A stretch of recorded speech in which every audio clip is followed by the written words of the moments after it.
কিয়ামতের আগে যে মালহামার যুদ্ধ হবে তখন রাসূল সাল্লাল্লাহু আলাইহি ওয়াসাল্লাম বলেছেন মালহামার যুদ্ধের সময় মুসলমানদের ফুস্তাদ বা তাবু হবে, শিবির হবে এই ফিলিস্তিনের দামেস্কের পাশে আল গৌতা নামে এক জায়গা আছে, ওই গৌতাতে। এবং ঈসা আলাইহিস সালাম এসে যে দাজ্জালকে হত্যা করবেন সেটাও ওই শামে, ফিলিস্তিনের বাবুল লুদ এখনও একটা জায়গা আছে, ওই জায়গাটার নাম এখনও বাবুল লুদ, ওখানে তিনি দাজ্জালকে হত্যা করবেন। এবং সেখানে একটা সাদা মিনারা আছে, ফেরেশতার পাখায় ভর করে ঈসা আলাইহিস সালাম তখন সেখানে নেমে আসবেন, ওই ফিলিস্তিনের ওই শাম দেশের ওই মিনারার পাশে তিনি এসে পৃথিবীতে তিনি নজুল করবেন, নজুল ঈসা আলাইহিস সালাম।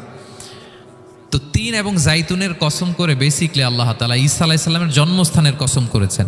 কারণ তিন এবং জাইতুন, ডুমুর এবং জলপাই, অলিভ কোন দেশে বেশি হয়? শাম দেশে। আওয়াজ করে বলেন কোন দেশে? বর্তমান ফিলিস্তিন এবং সিরিয়া, এবং ওই ভূখণ্ডে আল্লাহ নবী ঈসা আলাইহিস সালামের জন্মস্থান। তাহলে এই দুই ফলের কসম করে বেসিকলি আল্লাহ তাআলা ঈসা আলাইহিস সালামের জন্মস্থানের কসম করেছেন। ওনার প্রতি নাজিল হওয়া যে তাওরাত ইনজিল গ্রন্থ, এই রেভেলেশনের কসম করেছেন। আচ্ছা, এরপরে ওয়াতুরি সিনিন, সিনাই পর্বতের কসম। সিনাই পর্বত বা তুর পাহাড় হচ্ছে মিশরে অবস্থিত, আর মিশর হচ্ছে মুসা আলাইহিস সালামের জন্মস্থান। কার জন্মস্থান?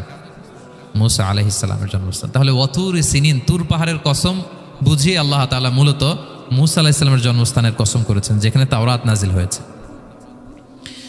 এরপরে ওয়াহাদাল বালাদিল আমিন, এ নিরাপদ শহর বলে আল্লাহ তাআলা মক্কা শহরকে বুঝিয়েছেন। আর মক্কা কার জন্মস্থান বলেন তো? মুহাম্মদুর রাসূলুল্লাহ সাল্লাল্লাহু আলাইহি ওয়াসাল্লাম, সাইয়্যিদুল মুরসালিন, খাতামুন নবিয়্যিন, রাহমাতাল লিল আলামিন, হাবিবুল্লাহ মুহাম্মদুর রাসূলুল্লাহ সাল্লাল্লাহু আলাইহি ওয়াসাল্লামের জন্মস্থান। তাহলে এই চারটা আয়াতে চারটা শপথের মধ্য দিয়ে মূলত আল্লাহ তাআলা ঈসা আলাইহিস সালামের জন্মস্থান, মুসা আলাইহিস সালামের জন্মস্থান এবং মুহাম্মদ সাল্লাল্লাহু আলাইহি ওয়াসাল্লামের জন্মস্থান, যেই তিনটা এলাকায় ভূখণ্ডে তিনটা মেজর ওহী নাজিল হয়েছে। এক তো ঈসা আলাইহিস সালামের কাছে নাজিল হয়েছে ইনজিল কিতাব, আরেকটা হচ্ছে তাওরাত। তাওরাত এমন কিতাব যে কিতাব দিয়ে হাজার হাজার নবীরা ফয়সালা করেছেন। বনি ইসরাইলের অনেক নবীর উপর কোনো কিতাব নাজিল হয়নি, তার মানে তারা রসুল ছিলেন না, তারা নবী, তারা সব কিছু তাওরাত দিয়েই ফয়সালা করতেন। আর রাসূল সাল্লাল্লাহু আলাইহি ওয়াসাল্লামের উপর কোরআন নাজিল হয়েছে। তার মানে প্রথম চারটি শপথ দিয়ে বেসিকলি ইনজিলের শপথ, তাওরাতের শপথ এবং কোরআনের শপথ। বুঝতে পেরেছেন সবাই? শুরুতেই সূরাতুত তিনের কয়েকটা আয়াত তেলাওয়াত করেছি। এটা কালামুল্লাহ মাজিদের 95 নাম্বার সূরা। এই সূরাটা মক্কাতুল মুকাররমাতে নাজিল হয়েছে। এই সূরার আয়াত সংখ্যা 8টা। এই সূরার শুরুতে আল্লাহ তাআলা 4টা কসম করেছেন, ওয়াত-তিনি ওয়াজ-জাইতুনি ওয়া-তুরি সিনিনা ওয়া হাযাল বালাদিল আমিন। ওয়াত-তিন, তিনের কসম, ওয়াজ-জাইতুন, জাইতুনের কসম, ওয়া-তুরি সিনিন, সিনাই পর্বতের কসম, ওয়া হাযাল বালাদিল আমিন, আর এই নিরাপদ শহরের কসম। তো 4টা শপথ করেছেন বা আল্লাহ তাআলা কসম করেছেন। কসম দিয়ে আল্লাহ তাআলা কোরআনের অনেক সূরা শুরু করেছেন। যেমন একটা সূরায় আল্লাহ ফজরের সময়ের কসম করেছেন, আল্লাহ বলেছেন ওয়াল ফাজর। আল্লাহ আকাশের কসম করেছেন ওয়াস সামা ইযাতিল বুরুজ। আল্লাহ তাআলা সূর্যের কসম করেছেন ওয়াশ শামসি ওয়া দুহাহা। এভাবে আল্লাহ তাআলা তার সৃষ্টির অনেক কিছুর কসম করে গুরুত্বপূর্ণ কোনো মেসেজ বা বার্তা আমাদের সামনে হাজির করেন। তো এই সূরাতে আল্লাহ তাআলা 4টা জিনিসের কসম করে একটা খুবই গুরুত্বপূর্ণ বার্তা মানব মণ্ডলীর জন্য এই সূরাতে তিনি হাজির করেছেন। এই সূরাটা আমাদের অনেকেরই মুখস্থ আলহামদুলিল্লাহ, এবং আল্লাহ রাসূল সাল্লাল্লাহু আলাইহি ওয়াসাল্লাম প্রায় বিভিন্ন নামাজে এই সূরাটা তেলাওয়াত করতেন। বারা ইবনে আযিব রাদিয়াল্লাহু তাআলা আনহু উনি বর্ণনা করেন যে আমি একবার এশার সালাতে আল্লাহ রাসূল সাল্লাল্লাহু আলাইহি ওয়াসাল্লামের কণ্ঠে নামাজে সূরা 3 তিনি তেলাওয়াত করেছেন, আমি নিজ কানে শুনেছি। এবং ওনার কণ্ঠ যে এত মধুর ছিল, আমার জীবনে এত সুমধুর কণ্ঠের তেলাওয়াত আমি শুনি নাই। আল্লাহর হাবিব সাল্লাল্লাহু আলাইহি ওয়াসাল্লামের কোরআন তেলাওয়াতের যে কণ্ঠ এত সুমিষ্ট ছিল, এত চমৎকার ছিল, শুধু তেলাওয়াত শুনেই অনেকে শাহাদা পড়ে মুসলমান হয়েছে। আবু জাহেল মক্কায় নিষেধ করতো যে কেউ যাবা না মুহাম্মদের কাছে, সে পাগল, সে গণক, সে মিথ্যাবাদী, সে জাদুকর, সে স্বামী স্ত্রীর মধ্যে বিচ্ছিন্নতা নিয়ে আসে, সে বাবা ছেলেকে আলাদা করে দেয়, তার কাছেই যাবা না। আর সে যা বলে শুনবাই না, কানে আঙ্গুল দিয়ে রাখবা। তো মানুষকে যেটা নিষেধ করা হয় বেশি, মানুষের ওইটার ব্যাপারে আগ্রহ থাকে বেশি। সে যত নিষেধ করতো মানুষ আরো বেশি বেশি যেয়ে শুনতো। মানুষকে সে কি বারণ করবে? সে দিনের বেলা নিষেধ করতো, রাতে যে লুকিয়ে লুকিয়ে নিজেই তেলাওয়াত শুনতো। তাহলে চিন্তা করেন যে আল্লাহর হাবিব সাল্লাল্লাহু আলাইহি ওয়াসাল্লামের কোরআনিক রেসিটেশন কত চমৎকার মেলোডিয়াস ভয়েস হলে স্বয়ং আবু জাহাল রাত্রিবেলা লুকিয়ে লুকিয়ে কোরআন তেলাওয়াত শুনতে যেত আল্লাহর হাবিব সাল্লাল্লাহু আলাইহি ওয়াসাল্লামের কণ্ঠে। তো রাসূল সাল্লাল্লাহু আলাইহি ওয়াসাল্লাম সূরাতুত 3টা এশার সালাতে তিনি তেলাওয়াত করেছেন, এই মর্মে হাদিসে পাওয়া যায়। এবং এই সূরাটা একটা ফলের নামে সূরা। 3 একটা ফল, আরব বিশ্বে খুব বেশি হয় 3 ফল। আমরা বাংলাদেশে ডুমুর বলি, ইংরেজিতে ফিগ বলে, ফিগ ট্রি। তো ফলের নামে বেসিকলি আল্লাহ তাআলা এই সূরাটাকে, এই চ্যাপ্টারটাকে ডেডিকেট করেছেন। আমরা সূরাকে ইংরেজিতে চ্যাপ্টার বলি। কোরআনে 114টা চ্যাপ্টার, এর মধ্যে এই সূরাটা হচ্ছে ফলের নামে ডেডিকেটেড। বিভিন্ন নামে খুব ইনক্লুসিভ ওয়েতে আল্লাহ তাআলা কোরআনে সূরাগুলো দিয়েছেন। কোরআনে আপনি প্রাণীর নামে সূরা পাবেন, প্রাণী। মানুষের নামে সূরা পাবেন। মানুষের মধ্যে 3 ভাগ, মুমিন, তারপর কাফির, এরপর মুনাফিক। প্রত্যেকের নামে সূরা। সূরাতুল মুমিনুন আছে, সূরাতুল কাফিরুন আছে, আবার সূরাতুল মুনাফিকুন আছে। আমাদের দৃশ্য জগতের সবচেয়ে বড় প্রাণীটা হচ্ছে হাতি, তাই না? এই হাতির নামে একটা সূরা আছে। বলেন তো এই সূরার নাম কি? সূরা ফিল। তারপর আমরা যে দেখি আমাদের দৃশ্য জগতের সবচেয়ে ছোট প্রাণী হচ্ছে পিঁপড়া। পিঁপড়া নামে একটা সূরা আছে, সূরা আন-নামল। আন-নামল মানে পিঁপড়ার সূরা। মাকড়সার নামে সূরা আছে, সূরাতুল আনকাবুত।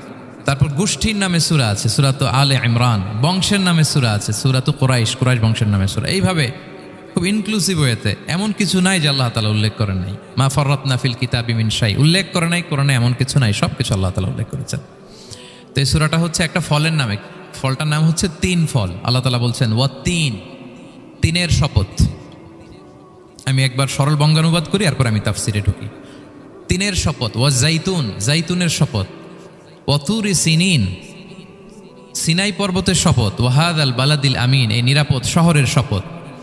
লাকাদ খালাকনাল ইনসানা ফি আহসানি তাকওয়িম, নিশ্চয় আমি মানুষকে খুব চমৎকার সুন্দর অবয়বে সৃষ্টি করেছি। সুম্মা রাদাদনাহু আসফালা সাফিলিন, এরপরে তাকে আবার নিচু থেকে নিচুর দিকে নামিয়ে দিয়েছি। ইল্লাল্লাযীনা আমানু ওয়া আমিলুস সলিহাত, তবে তারা ছাড়া যারা ঈমান এনেছে এবং সৎকর্ম করেছে। ফালাহুম আজরুন গায়রু মামনুন, তাদের জন্য আছে অফুরন্ত পুরস্কার। ফামা ইউকাযযিবুকা বা'দু বিদ্দিন, এগুলো জানার পরও কিসে তোমাকে দিন অস্বীকারের ব্যাপারে উদ্বুদ্ধ করলো? আলাইসাল্লাহু বিআহকামিল হাকিমিন, আল্লাহ তাআলা কি শ্রেষ্ঠ বিচারক নন? সাদাকাল্লাহুল আযীম। এই হচ্ছে এই সূরাটির সরল অনুবাদ। এবার আমরা তাফসিরে ঢুকি। প্রথমে আল্লাহ তাআলা বলেছেন ওয়াত-তিন, তিনের শপথ। 3 মানে তো আমরা জানলাম, 3 মানে ডুমুর। আল্লাহর হাবিব সাল্লাল্লাহু আলাইহি ওয়াসাল্লাম তিনি 3 ফল পছন্দ করতেন, এবং এটা ডায়াবেটিক্সের জন্য ভালো, ডায়াবেটিক্স নিয়ন্ত্রণ করে। আমাদের বোনদের যাদের ইররেগুলার মেনস্ট্রুয়েশনাল পিরিয়ড হয়, এটার জন্য এটা খুব ভালো, এবং খুব স্ট্রেংথ, স্টেমিনা আনে শরীরে। এটা জান্নাতের একটা গাছ। আদম আলাইহিস সালাম এবং হাওয়া আলাইহিস সালামকে যখন আল্লাহ বলেছিল ওয়ালা তাকরাবা হাযিহি শাজারাতা ফাতাকুনা মিনাজ জালিমিন, আদম এবং হাওয়া জান্নাতের সব জায়গায় যেতে মন চায় যাও, যা খেতে মন চায় খাও, এই নিষিদ্ধ গাছের কাছে যেও না, তাহলে তোমরা জালিম হয়ে যাবে। শয়তান এসে উল্টা বুঝালো, সে বলল তোমাদের খেতে নিষেধ করছে কেন জানো? আল্লাহ চায় না যে তোমরা জান্নাতে থাকো, আল্লাহ চায় এখান থেকে তোমাদের বের করে দিবে, কিন্তু তোমরা যদি এই গাছের ফল খাও আল্লাহ আর বের করতে পারবে না। দেখছেন শয়তানের অবস্থা?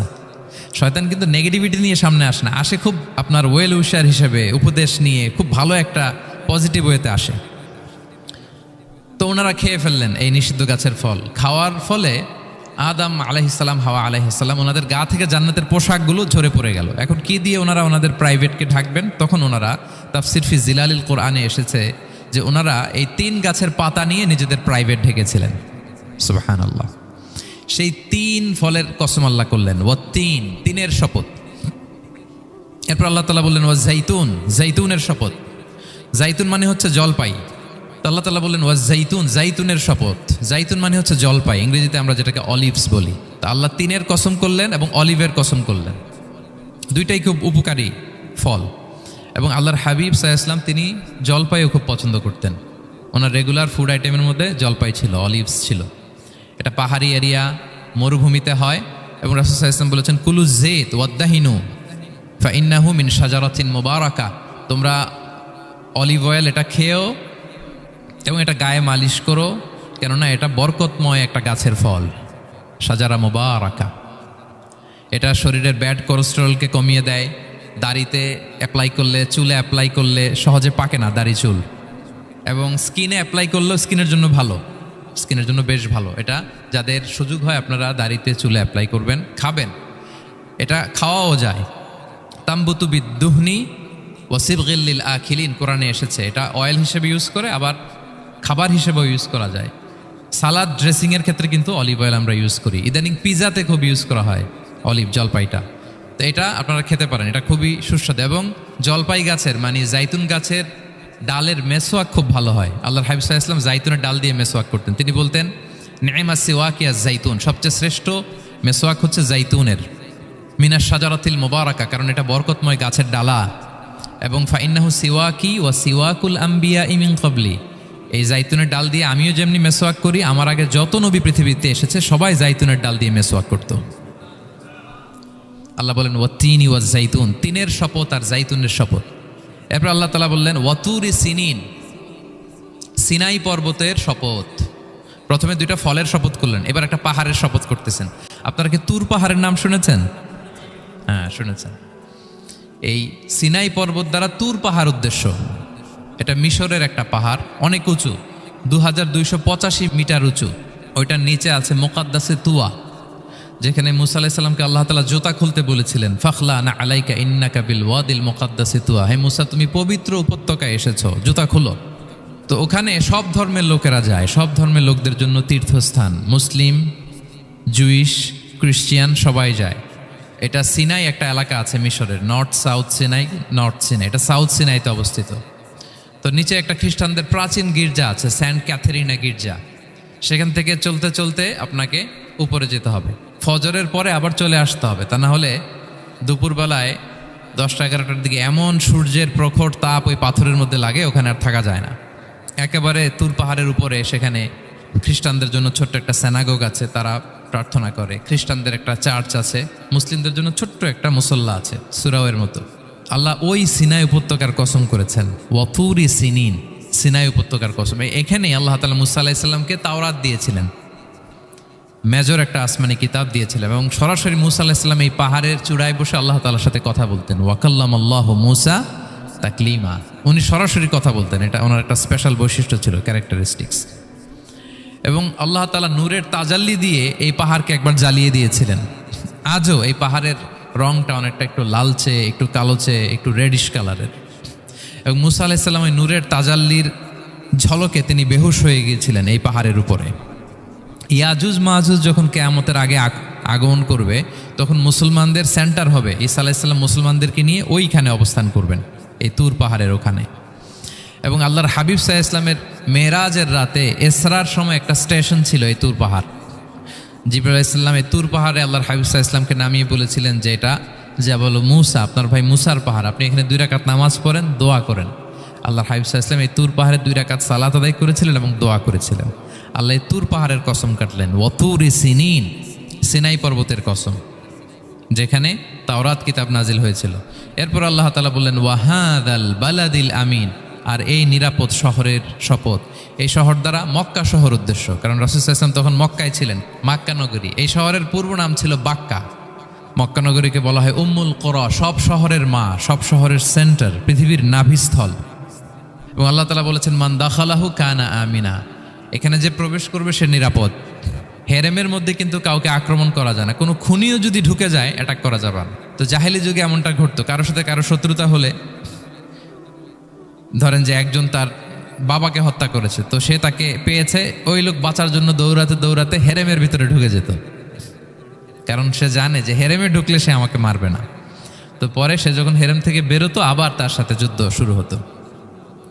এবং এই শহরের এত মর্যাদার কারণ হচ্ছে সাইয়েদনা ইব্রাহিম আলাইহিস সালাম, তিনি আল্লাহর কাছে দোয়া করেছিলেন যে রব্বি জাআল হাযা বালাদান আমিনা, হে আল্লাহ আপনি এই শহরকে নিরাপদ করেন, ওয়ারযুক আহলাহু মিনাস সামারাত, আর এই শহরের অধিবাসীদেরকে আপনি ফলমূল দিয়ে রিজিকের ব্যবস্থা করেন। এখনও দেখবেন যে সারা পৃথিবীতে যেই ফল নাই, মক্কাতে ওই ফল আছে। সারা পৃথিবী থেকে ফল ওখানে যায়। এবং মক্কার নেইবরিং সিটি তায়েফ, সেখানে অনেক ফল উৎপাদিত হয়, এখানে আসে। নিরাপদ শহর, বালাদান আমিনা। এবং আল্লাহর হাবিব সাল্লাল্লাহু আলাইহি ওয়াসাল্লাম বলেছেন যে এই মক্কা শহর আমার সবচাইতে প্রিয় শহর। বাধ্য হয়ে তিনি যখন হিজরত করলেন মদিনায়, সেদিন বারবার তিনি মক্কার দিকে পেছনে ফিরে ফিরে তাকান, আর কেঁদে কেঁদে তিনি বলতেছিলেন যে মাক্কাতু আহাব্বুল বিলাদ ইলাইয়া, মক্কা আমার কাছে সবচেয়ে প্রিয় নগরী। লাউলা উখরিজতু লামা খারাজতু, আমাকে যদি জোর করে বের করে দেয়া না হতো, আমি কোনোদিন মক্কা ছেড়ে অন্য কোথাও যেতাম না। আল্লাহর হাবিব সাল্লাল্লাহু আলাইহি ওয়াসাল্লামের সবচেয়ে প্রিয় শহর ছিল মক্কা, এবং এটা আল্লাহর হাবিব সাল্লাল্লাহু আলাইহি ওয়াসাল্লামের জন্মস্থান, মাকান মাউলিদির রাসূল, রাসূল সাল্লাল্লাহু আলাইহি ওয়াসাল্লামের বিলাদাত হয়েছে এই শহরে। এবং এই শহরকে আল্লাহ বলেছেন মাসাবাতান লিন্নাসি ওয়া আমনা, মানুষের মিলনস্থল, কেন্দ্রস্থল, সারা পৃথিবী থেকে মানুষ ওখানে যায়। আপনি যে রমাদানে যদি মক্কায় যান, আল্লাহু আকবার, লক্ষ লক্ষ উমরা পালনকারী সেখানে ইউরোপ থেকে, আফ্রিকা থেকে, অস্ট্রেলিয়া থেকে, এশিয়া থেকে, সারা পৃথিবীর মানুষের মিলনস্থল। ওখানে গেলে আপনি দেখবেন মাসাবাতান লিন্নাসি ওয়া আমনা, নিরাপদ জায়গা এবং মানুষের মিলনস্থল। এটা এখানে এমন মসজিদ আল্লাহ রেখেছেন কাবা ঘরের চারদিকে, এটাকে বলা হয় মসজিদুল হারাম, যে মসজিদে 1 রাকাত সালাত পড়লে 1 লক্ষ রাকাতের সওয়াব হয়। আল্লাহর ঘরকে কেন্দ্র করে তাওয়াফের নির্দেশ দেওয়া হয়েছে, ওয়ালিয়া তাওয়াফু বিল বাইতিল আতিক। পৃথিবীর কোনো ঘরকে তাওয়াফ করা যায় না, কোনো ঘরকে, এই একটা মাত্র ঘর যেটাকে এর চারদিকে এরকম তাওয়াফ করা যায়। তাহলে এই পবিত্র ঘর, পবিত্র মসজিদ যেই শহরে অবস্থিত, সেই শহরের কসম আল্লাহ করেছেন। আল্লাহ বললেন ওয়াহাদাল বালাদিল আমিন, এই নিরাপদ শহরের কসম, মানে মক্কা শহরের কসম। আমরা আপাত দৃষ্টিতে আমাদের কাছে মনে হচ্ছে 2টা ফলের কসম, একটা পাহাড়ের কসম, একটা নগরীর কসম। আসলে বেসিকলি আল্লাহ তাআলা এই 4টা শপথ দিয়ে 3 নবীর জন্মস্থান, 3 নবীর নবুয়তের কসম করেছেন। কিভাবে সেটা আমি মিলিয়ে দেই। এই যে প্রথমে যে আল্লাহ বলেছেন ওয়াত্তিনি ওয়া জাইতুন, 3 এবং জাইতুনের কসম। পৃথিবীতে সবচেয়ে বেশি 3 এবং জাইতুন কোথায় উৎপন্ন হয় জানেন? ফিলিস্তিনে। কোথায়? শাম দেশে, যেটা হাদিসের পরিভাষায় বলা হয় শাম, বর্তমান ফিলিস্তিন এবং সিরিয়া মিলে। 3 জাইতুন দিয়ে বেসিকলি আল্লাহ তাআলা ফিলিস্তিনের শপথ করেছেন, শাম দেশের শপথ, যেখানকার বেথলহামে ঈসা আলাইহিস সালাম, জেসাস ক্রাইস্ট, তিনি জন্মগ্রহণ করেছেন। ঈসা আলাইহিস সালামের জন্মস্থান। তাহলে 3 জাইতুনের শপথের মাধ্যমে মূলত আল্লাহ তাআলা ঈসা আলাইহিস সালামের জন্মস্থানের শপথ করেছেন, কারণ সেখান থেকে ওহী বিচ্ছুরিত হয়েছে, ওনার কাছে ইনজিল নাজিল হয়েছিল। এবং এই শামের মর্যাদার ব্যাপারে অনেক কথা আল্লাহর হাবিব সাল্লাল্লাহু আলাইহি ওয়াসাল্লাম তিনি বলেছেন। আল্লাহ রাসূল সাল্লাল্লাহু আলাইহি ওয়াসাল্লাম যখন মেরাজে যান, তখন মক্কা থেকে এই শাম দেশে ফিলিস্তিনের বাইতুল মাকদাসে রাসূল সাল্লাল্লাহু আলাইহি ওয়াসাল্লামকে নিয়ে যাওয়া হয়েছিল। এবং রাসূল সাল্লাল্লাহু আলাইহি ওয়াসাল্লাম প্রায় বলতেন তুবা আলি শাম, শামের জন্য বরকত, কেননা ফেরেশতারা তাদের রহমতের পাখা শাম দেশের উপর বিছিয়ে রেখেছে। এবং তিনি বলতেন ফিতনার সময় আলাইকুম বিশাম, তোমরা শামে যেও, শামে থেকো। এবং তিনি দোয়া করেছেন আল্লাহুম্মা বারিক লানা ফি শামিনা, আল্লাহ তুমি আমার শামে, শাম অঞ্চলে আল্লাহ তুমি বরকত দিও। এবং হাদিসে এসেছে এই শামই হচ্ছে আরদুল মাহশার, এখানেই হাসর হবে। শাম অঞ্চলকে বিস্তীর্ণ করে এখানেই ময়দানুল মাহশার আল্লাহ তাআলা কায়েম করবেন, হাসরের ময়দান এখানেই হবে। এবং সেখানেই হচ্ছে সানিউল কিবলাতাইন, আমাদের আগের কেবলা কিন্তু বাইতুল মাকদাসের দিকে ছিল, যেটা শামে অবস্থিত, ফিলিস্তিনে বাইতুল মুকাদ্দাস, যেই মসজিদে নামাজ পড়লে 1 রাকাতে 500 রাকাতের সওয়াব। 3টা মসজিদে সালাত পড়লে স্পেশাল ভার্চুর কথা আছে, এর বাইরে আর অন্য মসজিদের বিশেষ কোনো ফজিলত নাই, বাকি সব মসজিদ সমান। এক হচ্ছে মসজিদুল হারাম, 1 রাকাতে 1 লক্ষ রাকাত। 2 নম্বর মসজিদে নববী, 1 রাকাতে 1000 রাকাতের সওয়াব। আর একটা দুর্বল বর্ণনায় 50,000 রাকাতের সওয়াব। 3 নম্বরে এই মসজিদুল আকসা, 1 রাকাতে 500 রাকাতের সওয়াব। এই 3 মসজিদে যেন আমরা যে সালাত আদায় করতে পারি, আল্লাহ তুমি তৌফিক দান করো। 2 মসজিদে তো একেবারেই সহজ যাওয়া, মক্কা মদিনাতে। বাইতুল মাকদাসের জন্য আমরা যেতে পারি, আল্লাহ তুমি সেই পরিস্থিতি আমাদের জন্য তৈরি করে দাও। তো এই বাইতুল মাকদাসের দিকে রাসূল সাল্লাল্লাহু আলাইহি ওয়াসাল্লাম টানা 14 বছর নামাজ পড়েছেন। 14 বছর। প্রথম 13 বছর কোনো সমস্যা হয়নি মক্কায়, কারণ তখন কেবলা বাইতুল মুকাদ্দাস থাকলেও রাসূল সাল্লাল্লাহু আলাইহি ওয়াসাল্লাম সামনে রাখতেন কাবাকে, কেবলা বাইতুল মুকাদ্দাস, কিন্তু তিনি তো মক্কায় ছিলেন নবুয়তির প্রথম 13 বছর, সামনে কাবাকে রাখতেন, তারপরে টু দ্য ডাইরেকশন অফ বাইতুল মাকদাস। কিন্তু যখন মদিনায় গেলেন তখন তো আর কাবা নাই, তখন রাসূল সাল্লাল্লাহু আলাইহি ওয়াসাল্লাম কাবাকে মিস করতে আরম্ভ করলেন। আর প্রায় আল্লাহর কাছে কামনা করতেন আমার বংশের গোড়া ইব্রাহিম আলাইহিস সালামের রুট যেখানে, আমার জন্মস্থান, সেই কাবার দিকে যদি আবার কেবলাটা ফিরিয়ে দেয়া হতো। কদ নারা তাকাল্লুবা ওয়াজহিকা ফিস সামা ফালানুওয়াল্লিয়ান্নাকা কিবলাতান তারদাহা। আল্লাহ আয়াত নাজিল করলেন, নবী আপনি আকাশের দিকে তাকিয়ে কি ভাবেন আমি বুঝি, আপনি চান কেবলা যেন আমি মক্কার দিকে ঘুরিয়ে দেই। আল্লাহ তাআলা ঘুরিয়ে দিলেন। আল্লাহ বলেন ফাওয়াল্লি ওয়াজহাকা শাতরাল মসজিদিল হারাম, এখন থেকে মসজিদুল হারামের দিকে আপনি টু দ্য ডাইরেকশন অফ কেবলা নামাজ পড়বেন। কেবলা চেঞ্জ হয়ে গেল। তো মদিনায় যে 16-17 মাস আর মক্কায় 13 বছর, মোট 14 বছর আল্লাহর হাবিব সাল্লাল্লাহু আলাইহি ওয়াসাল্লাম এই মসজিদুল আকসার দিকেই হয়েই তিনি নামাজ পড়েছেন। এটা আমাদের আগের কেবলা ছিল। এবং শেষে কিয়ামতের আগে যে মালহামার যুদ্ধ হবে, তখন রাসূল সাল্লাল্লাহু আলাইহি ওয়াসাল্লাম বলেছেন মালহামার যুদ্ধের সময় মুসলমানদের ফুস্তাদ বা তাবু হবে, শিবির হবে এই ফিলিস্তিনের দামেস্কের পাশে আল গৌতা নামে এক জায়গা আছে, ওই গৌতাতে। এবং ঈসা আলাইহিস সালাম এসে যে দাজ্জালকে হত্যা করবেন সেটাও ওই শামে, ফিলিস্তিনের বাবুল লুদ এখনো একটা জায়গা আছে, ওই জায়গাটার নাম এখনো বাবুল লুদ, ওখানে তিনি দাজ্জালকে হত্যা করবেন। এবং সেখানে একটা সাদা মিনারা আছে, ফেরেশতার পাখায় ভর করে ঈসা আলাইহিস সালাম তখন সেখানে নেমে আসবেন। ওই ফিলিস্তিনের ওই শাম দেশের ওই মিনারার পাশে তিনি এসে পৃথিবীতে তিনি নুজুল করবেন, নুজুল ঈসা আলাইহিস সালাম। তো তিন এবং জাইতুনের কসম করে বেসিকলি আল্লাহ তাআলা ঈসা আলাইহিস সালামের জন্মস্থানের কসম করেছেন। কারণ তিন এবং জাইতুন, ডুমুর এবং জলপাই, অলিভ কোন দেশে বেশি হয়? শাম দেশে।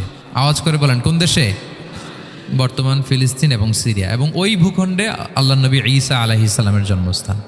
তাহলে এই দুই ফলের কসম করে বেসিকলি আল্লাহ তাআলা ঈসা আলাইহিস সালামের জন্মস্থানের কসম করেছেন।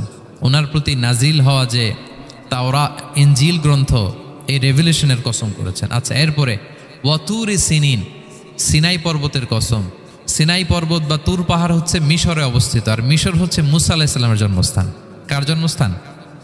মুসা আলাইহিস সালামের জন্মস্থান। তাহলে ওয়াতুরি সিনিন, তুর পাহাড়ের কসম বুঝিয়ে আল্লাহ তাআলা মূলত মুসা আলাইহিস সালামের জন্মস্থানের কসম করেছেন, যেখানে তাওরাত নাজিল হয়েছে। এরপরে ওয়াহাদাল বালাদিল আমিন, এ নিরাপদ শহর বলে আল্লাহ তাআলা মক্কা শহরকে বুঝিয়েছেন। আর মক্কা কার জন্মস্থান বলেন তো? মুহাম্মদুর রাসূলুল্লাহ সাল্লাল্লাহু আলাইহি ওয়াসাল্লাম, সাইয়্যিদুল মুরসালিন, খাতামুন নবিয়্যিন, রাহমাতাল লিল আলামিন, হাবিবুল্লাহ মুহাম্মদুর রাসূলুল্লাহ সাল্লাল্লাহু আলাইহি ওয়াসাল্লামের জন্মস্থান। তাহলে এই চারটা আয়াতে, চারটা শপথের মধ্য দিয়ে মূলত আল্লাহ তাআলা ঈসা আলাইহিস সালামের জন্মস্থান, মুসা আলাইহিস সালামের জন্মস্থান এবং মুহাম্মদ সাল্লাল্লাহু আলাইহি ওয়াসাল্লামের জন্মস্থান, যেই তিনটা এলাকায়, ভূখণ্ডে তিনটা মেজর ওহী নাজিল হয়েছে। এক তো ঈসা আলাইহিস সালামের কাছে নাজিল হয়েছে ইনজিল কিতাব, আরেকটা হচ্ছে তাওরাত। তাওরাত এমন কিতাব যে কিতাব দিয়ে হাজার হাজার নবীরা ফয়সালা করেছেন। বনি ইসরাইলের অনেক নবীর উপর কোনো কিতাব নাজিল হয়নি, তার মানে তারা রসুল ছিলেন না, তারা নবী। তারা সব কিছু তাওরাত দিয়েই ফয়সালা করতেন। আর রাসূল সাল্লাল্লাহু আলাইহি ওয়াসাল্লামের উপর কোরআন নাজিল হয়েছে। তার মানে প্রথম চারটি শপথ দিয়ে বেসিকলি ইনজিলের শপথ, তাওরাতের শপথ এবং কোরআনের শপথ। বুঝতে পেরেছেন সবাই? আল্লাহ ওহির শপথ করেছেন। দেখেন, ফল, পাহাড়, নগরী মাড়িয়ে সারা পৃথিবী ঘুরিয়ে আপনাদেরকে শেষ পর্যন্ত ইনজিল, তাওরাত এবং কোরআনে নিয়ে আসছেন। আমার সাথে আসছেন? হ্যাঁ, এই রেভেলেশনের শপথ আল্লাহ করেছেন। তাহলে ওয়াত্তিনি ওয়াজাইতুনি ওয়াতুরি সিনিনা ওয়াহাদাল বালাদিল আমিন, এই চার আয়াতে চারটা শপথের মধ্য দিয়ে মূলত আল্লাহ তাআলা আসমান থেকে নাজিল হওয়া যে ওহী, এই ওহির শপথ অথবা ওহী যেই ভূখণ্ডে নাজিল হয়েছে সেই ভূখণ্ডগুলোর শপথ করে আল্লাহ একটা গুরুত্বপূর্ণ কথা বলবেন। সেটা কি? আল্লাহ তাআলা বললেন, লাকাদ খালাকনাল ইনসানা ফি আহসানি তাকওয়িম, আর আমি মানুষকে অত্যন্ত চমৎকার অবয়বে সৃষ্টি করেছি, চমৎকার গঠনে, চমৎকার স্ট্রাকচারে, ডিজাইনে সৃষ্টি করেছি। মানুষের দৈহিক অবকাঠামো গঠন এটা যেমনি চমৎকার, মানুষের ইন্টেলেকচুয়াল কাঠামো এটা চমৎকার, মানুষের আচরণগত যে বিহেভিয়ারাল ট্রেটস, ক্যারেক্টারিস্টিক্স এটাও চমৎকার। প্রত্যেক দিক থেকে আল্লাহ তাআলা নান্দনিকভাবে মানুষকে তিনি তৈরি করেছে। আমরা যদি দেহের কথা বলি, হিউম্যান অ্যানাটমি নিয়ে যাদের ধারণা আছে, আপনি শুনলে অবাক হবেন, এত জটিলভাবে আমাদের দেহটা ফাংশন করে। ঠিক যেই মুহূর্তে আমি কথা বলতেছি আমার ব্রেইন সচল, আমার নার্ভ সিস্টেম সচল, হেয়ারিং সিস্টেম, স্মেলিং সিস্টেম, আমার এই যে হার্ট সচল, সিস্টোলিক ডায়াস্টোলিক অলিন্দ নিলয় হচ্ছে, আমার লাং কাজ করতেছে, কিডনি ইজ ওয়ার্কিং পারফেক্টলি, সব কিছু কাজ করতেছে। এত সূক্ষ্মভাবে আমাদের দেহটা কাজ করে, এটাকে ইংরেজিতে বলে মরফোলজি, আকৃতি সংক্রান্ত যে বিদ্যা। এটা নিয়ে যদি আপনি দেখেন যে মানুষের হাত কিভাবে কাজ করে, মানুষের পা কিভাবে কাজ করে, মানুষের হিউম্যান ব্রেইন কিভাবে কাজ করে, আপনি অবাক হবেন।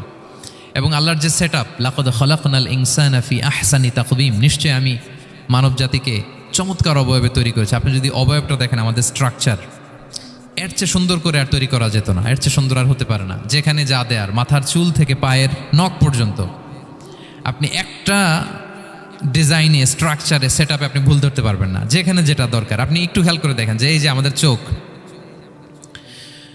চিকিৎসা বিজ্ঞান বলতেছে যে মানুষ 10 মিলিয়নেরও বেশি রং শনাক্ত করতে পারে। Human eyes can identify more than 10 million colours. 10 মিলিয়নেরও বেশি রং আমরা আমাদের চোখ দিয়ে শনাক্ত করতে পারি। সুবহানাল্লাহ, সুবহানাল্লাহ বিহামদি। আচ্ছা, চোখের সেট আপটা একটু যদি খেয়াল করেন, দেখেন আমার এই চোখ এখানে না থেকে এটা যদি জাস্ট 2 ইঞ্চি উপরে এখানে হইতো, এইটা যদি কপালে যদি আমাদের চোখ হইতো, কি অবস্থা হইতো বলেন তো? সিজদা দিতে পারতেন আল্লাহকে? বলেন, দিতে পারতেন? আচ্ছা, আমরা কিছু খাওয়ার সময় আমরা কি করি? ওইটা ভালো আছে কিনা, পচে গেল কিনা, স্মেলটা আগে দেখি, তারপরে খাই। দেখেন কত চমৎকার সেট আপ।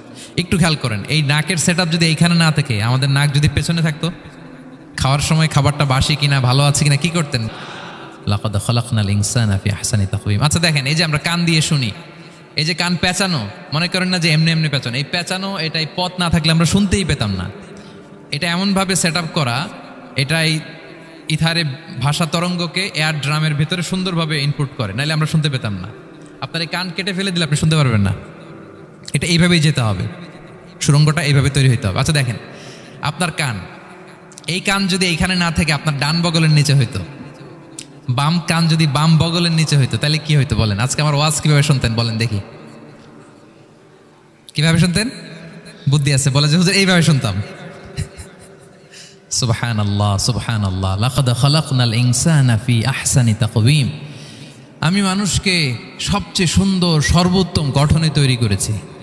দেখেন, কান দুটো ওইখানে থাকলে কথা শুনতে হইলে হাত উঁচু করে রাখা লাগতো। আল্লাহ, আপনি একটা একটা অঙ্গ দেখেন, ঠিক যেখানে যেটা যেভাবে সেট করা দরকার, আল্লাহ তাআলা দয়া করে অনুগ্রহ করে ঠিক সেভাবে তিনি সেট করেছেন। আমাদের চেহারার মধ্যে দেখেন, এক একজনের এক এক রং। ওয়াখতিলাফু আলসিনাতিকুম ওয়া আলওয়ানিকুম ইন্না ফি যালিকা লাআয়াতুন লিল আলিমিন। আল্লাহ বলেন, তোমাদের ভাষার ভিন্নতা দিয়েছি, তোমাদের গায়ের রঙের ভিন্নতা, একজনের চেহারার সাথে আরেকজনের মিল নাই, একজনের ফিঙ্গারপ্রিন্টের সাথে। আয়াহসাবুল ইনসানু আল্লান নাজমাআ ইযামা বালা কাদিরিনা আলা আন নুসাউইয়া বানানা। মানুষ ভেবেছে সে মারা গেলে তাকে আমি তার অস্থি, মজ্জা, হাড়, গোশত, চামড়া জোড়া লাগাতে পারবো না। আরে তার আঙ্গুলির অগ্রভাগ পর্যন্ত আমি সুবিন্যস্ত করে আমার কাছে রেখে দিয়েছি। ফিঙ্গারপ্রিন্ট, আমাদের ফিঙ্গারপ্রিন্টগুলো আল্লাহর কাছে সংরক্ষিত। একজনের ফিঙ্গারপ্রিন্টের সাথে আরেকজনেরটা মিলে না। এই যে আমার 10 আঙ্গুলে 10টা ফিঙ্গারপ্রিন্ট, পায়েরগুলো হচ্ছে ফুটপ্রিন্ট, একটার সাথে আরেকটা মিলে। আমার এটার সাথে এটা মিলবে বলেন? আমার সাথে আপনারটা মিলবে? বর্তমানে পৃথিবীতে কত কোটি মানুষের বসবাস বলেন? এই যত মানুষ পৃথিবীতে আছে, একজনের আঙ্গুলের ছাপের সাথে, এই যে বায়োমেট্রিক্যাল অথেন্টিকেশন যে আমরা করি, একজনের ফিঙ্গারপ্রিন্টের সাথে আরেকজনের ফিঙ্গারপ্রিন্টের মিল নাই। একজনের ফুটপ্রিন্টের সাথে ফুটপ্রিন্ট, ইভেন একজনের আই প্রিন্টের সাথে। আমাকে একজন ওনার হসপিটালে নিয়ে গেল ঢাকায়, তো উনি ওনার দরজা খুলতেছে আই প্রিন্ট দিয়ে, মানে উনি না গেলে খুলে না। উনি আর ওনার খুব কাছের স্টাফ, এটা গুরুত্বপূর্ণ একটা অফিস, তো উনি চোখ দিল, আই প্রিন্ট নিল, এরপরে দরজা খুলে যাচ্ছে। দেখেন, একজনের আই প্রিন্টের সাথে আরেকটা আই প্রিন্ট মেলে না।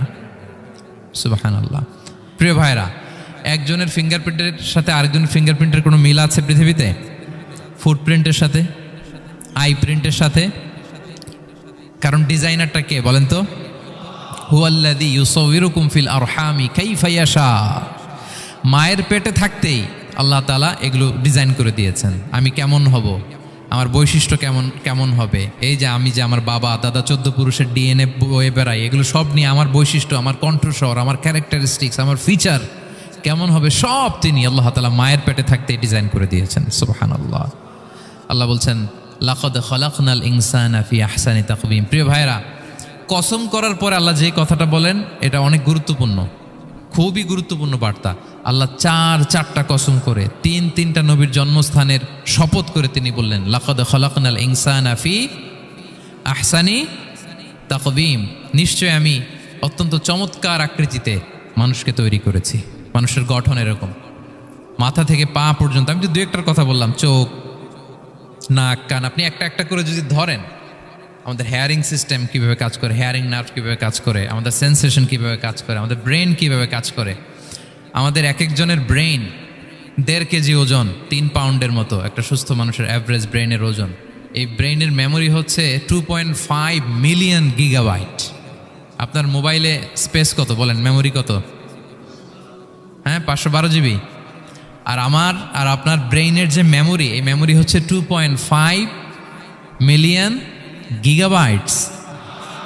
আল্লাহ, এই যে প্রতি মুহূর্তে আমাদের নিউরন কানেক্টিভিটি হচ্ছে, ব্রেনের স্নায়ুগুলোর যত কানেক্টিভিটি হয়, যত আমরা চিন্তা করে ব্রেনকে খাটাই, নতুন নতুন জিনিস আমরা তৈরি করতে পারি। এবং এমনভাবে আল্লাহ তাআলা এমন সফিস্টিকেটেড ব্রেইন আল্লাহ মানুষকে দিয়েছে, মানুষ পারে না এমন কিছু নাই। মানুষ যা কল্পনা করতে পারে, মানুষ তা করে দেখাতে পারে। এজন্য আমাদের কল্পনার জানালাটাকে বড় করতে হবে। আই রিপিট, মানুষ যা কল্পনা করতে পারে, ইমাজিন করতে পারে, সেটা মানুষ করে দেখাতে পারে। ওই ক্যাপাসিটি দিয়ে আল্লাহ তাআলা মানুষকে তৈরি করেছেন। সুবহানাল্লাহ, সুবহানাল্লাহ। লাকাদ খালাকনাল ইনসানা ফি আহসানি তাকওয়িম। এই ব্রেনকে খাটিয়ে মানুষের কত ইনভেনশন, কত ডিসকভারি, মানুষ সভ্যতার পর সভ্যতা নির্মাণ করেছে। চোখ ধাঁধানো মানুষের আবিষ্কার তাক লাগিয়ে দিয়েছে গোটা বিশ্বে একটার পর একটা করে। আল্লাহ এমনভাবে মানুষকে তিনি তৈরি করেছেন, লাকাদ খালাকনাল ইনসানা ফি আহসানি তাকওয়িম, চমৎকার অবয়বে। তার দৈহিক অবয়ব যেমনি সুন্দর, তার বুদ্ধিগত, তার চিন্তাগত, তার ইন্টেলেক্ট এটাও তেমন সুন্দর, এটাও তেমন চমৎকার। পৃথিবীর কোনো প্রাণীকে আল্লাহ তাআলা এরকম হিউম্যান ব্রেনের মতো এরকম সফিস্টিকেটেড ব্রেন দিয়ে, ইন্টেলেক্ট দিয়ে তৈরি করেনি। এজন্য সব প্রাণী থেকে মানুষ আলাদা, সব প্রাণী থেকে মানুষের চিন্তা, বিবেক, বুদ্ধি এগুলো আলাদা। তাহলে দেখেন, মানুষের শ্রেষ্ঠত্ব মূলত এগুলোর দ্বারা। মানুষ যদি তার চিন্তা, বিবেক, বুদ্ধি খাটায়, সে শ্রেষ্ঠ হয়ে যায়। আমি একটা কথা প্রায় বলি যে মানুষ যদি ভালো হয় সে ফেরেশতার চেয়েও ভালো, আর মানুষ যদি খারাপ হয় সে পশুর চেয়েও নিকৃষ্ট। আল্লাহ বলেন, উলাইকা কাল আনআমি বাল হুম আদাল লাহুম কুলুবুল লা ইয়াফকাহুনা বিহা ওয়া লাহুম আ'য়ুনুল লা ইউবসিরুনা বিহা ওয়া লাহুম আযানুল লা ইয়াসমাউনা বিহা উলাইকা কাল আনআমি বাল হুম আদাল। তাদের হৃদয় আছে, ওটা দিয়ে অনুধাবন করে না সত্যকে। চোখ আছে, ওটা দিয়ে সে সত্যটা দেখে না। কান আছে, হকের কথা শোনে না। উলাইকা কাল আনআম, আল্লাহ বলেন তারা প্রাণীর মতো, চতুষ্পদ জন্তুর ন্যায়। শুধু অতটুকুই না, বাল হুম আদাল, তারা তার চেয়েও নিকৃষ্ট, তার চেয়েও নিকৃষ্ট। তাহলে মানুষ ভালো হলে সে ফেরেশতাকে ছাড়িয়ে যায়, আর মানুষ নিকৃষ্ট হলে সে পশুত্বকে হার মানায়। কথা বুঝতে পেরেছেন? মানে আমরা ভালো হলে সবচেয়ে ভালো, খারাপ হলে সবচেয়ে খারাপ। একটা পশু আর একটা পশুকে হত্যা করে কেটে 20 টুকরা করছে, এরকম কোনো নিউজে আসছে কোনো দিন? কিন্তু আশরাফুল মাখলুকাত মানুষ তার মতো রক্তে মাংসে গড়া আরেকটা মানুষকে নির্মমভাবে হত্যা করে কেটে 20 টুকরা করে বস্তাবন্দি করে ডোবার মধ্যে ফেলে রাখছে, এরকম নিউজ আছে না বলেন? আছে। মানুষ তার মতো একটা মানুষকে নির্মমভাবে হত্যা করে। এরকমও তো আছে যে কেরোসিন দিয়ে তার মতো আরেকটা মানুষকে সে জ্বালিয়ে দিয়েছে, আছে না নাই বলেন? গ্রামের পর গ্রাম জ্বালিয়ে দেয়, জনপদের পর জনপদ ধ্বংস করে দেয়, বোমা মেরে শহর উড়িয়ে দেয়। লিটল বয় মেরেছিল আমেরিকান সোলজাররা জাপানের হিরোশিমা শহরের উপর। আমি হিরোশিমা তো গত বছর ভিজিট করে আসলাম, আমি নিজে দেখে এসেছি যে এখানে বোমটা মেরেছে। মুহূর্তের মধ্যে পুরো শহর ভ্যানিশ, এমন রেডিয়েশন। তো যেই আমেরিকান পাইলট বোমা মারতেছে সেও মানুষ, সেও কি? আর যাদেরকে ধ্বংসের জন্য এই লিটল বয় মারলো হিরোশিমাতে আর ফ্যাটম্যান মারলো নাগাসাকিতে, এরাও কি? তাহলে দেখেন, মানুষ তার মতো আরেকটা মানুষকে এরকম মেরে টুকরো টুকরো কুচি কুচি করতে সে দ্বিধাবোধ করে না। আল্লাহ, মানুষ গণহত্যা চালায়, জেনোসাইড। এই যে আমাদের বাংলাদেশে তো কিছুদিন আগে হলো গণহত্যা, হেলিকপ্টার থেকে গুলি করে বাচ্চা মেরে ফেলতেছে। কার বাচ্চা? কার কলিজার টুকরা সন্তান? Don't care. জনগণের টাকায়, ট্যাক্সের টাকায় কিনা বুলেট, হেলিকপ্টার দিয়ে জনগণকে, ছাত্রদেরকে হত্যা করা হয়েছে। দেখেন, সেও মানুষ। যারা হত্যা করতেছে, গণহত্যা, জেনোসাইড চালিয়েছে, তারাও মানুষ। তাহলে মানুষ যদি খারাপ হয়, মানুষের চেয়ে খারাপ আর কেউ হয়? আর মানুষ ভালো হলে মানুষের চেয়ে ভালো কেউ হতে পারে? মানুষ এমন জায়গায় যেতে পারে যেখানে ফেরেশতারাও যেতে পারে না। জিবরাইল ইসলামের যাওয়ার সীমানা যেখানে শেষ, মুহাম্মদ সাল্লাল্লাহু আলাইহি ওয়াসাল্লামের ঊর্ধ্ব জগতের কাহিনী সেখান থেকে শুরু। আল্লাহু আকবার। তাহলে মানুষ ভালো হলে ফেরেশতাকে ছাড়ায়, মানুষ খারাপ হলে পশুত্বকে হার মানায়। So the decision is yours. রাস্তা দুইটা, আপনি কোন দিকে যাবেন? আপনি কি ডান দিকে জান্নাতের পথে যাবেন নাকি বাঁ দিকে জাহান্নামের পথে যাবেন? সিদ্ধান্ত আপনার। আল্লাহ তাআলা বললেন, লাকাদ খালাকনাল ইনসানা ফি আহসানি তাকওয়িম, আমি মানুষকে চমৎকার আকৃতিতে তৈরি করেছি। হাতের মেকানিজম কি, পায়ের মেকানিজম কি, আমার চেয়ে আপনারা ভালো জানেন। এগুলো ঘন্টার পর ঘন্টা আপনি বলতে পারবেন যে কেমনভাবে আল্লাহ তাআলা তৈরি করেছেন। আল্লাহ বলেন, মানুষকে আমি অত্যন্ত চমৎকার আকৃতি দিয়ে তৈরি করেছি। তার সৃষ্টিগত কাঠামো, তার বুদ্ধিবৃত্তিক কাঠামো, তার চিন্তাগত কাঠামো, তার আচরণগত কাঠামো, তার নৈতিকতায় তাকে এমন উচ্চ মর্যাদার আসন আমি দিয়েছি, এটা যদি সে অ্যাচিভ করে, বিলং করে, তাহলে তার চেয়ে শ্রেষ্ঠ কেউ আর হতে পারে। কিন্তু আল্লাহর দেয়া এই ক্যাপাসিটিগুলো, এই নেয়ামাগুলো যদি সে অ্যাকসেপ্ট না করে, সে যদি পশুত্বের পথে হাঁটে, সে যদি শয়তানের দেখানো পথে হাঁটে, তাহলে সে এত নিচে যাবে, অন্য কেউ আর এত নিচে যেতে পারে না। মানুষ যত নিচে যেতে পারে, ফেরেশতারাও অত নিচে যেতে পারবে না, জিন জাতিও পারবে না, কোনো প্রাণীর পক্ষে যাওয়া সম্ভব না। তাহলে মানুষকে আল্লাহ তাআলা এমন সফিস্টিকেটেড ওয়েতে তৈরি করেছেন, চাইলে সে সবার উপরে যেতে পারে। আবার চাইলে আল্লাহর দেয়া নেয়ামতগুলোকে যদি সে ভিন্ন খাতে প্রবাহিত করে, সে সবচেয়ে নিকৃষ্ট হতে পারে। সেটাই আল্লাহ বললেন, সুম্মা রাদাদনাহু আসফালা সাফিলিন, এরপরে তাকে আমি হীন থেকে হীনতর করেছি, নিচ থেকে আরো নিচে নিয়েছি। সে যখন ঈমান আনে না, সে যখন সৎকর্ম করে না, সে যখন আল্লাহর শেখানো, আল্লাহর দেখানো রাস্তায় সে চলে না, সে যখন তার নফসের কথা শুনে, সে যখন তার প্রবৃত্তির গোলাম সাজে, সে সবচেয়ে নিকৃষ্ট হয়। আসফালা সাফিলিন মানে একেবারে নিচে, এর নিচে আর নাই।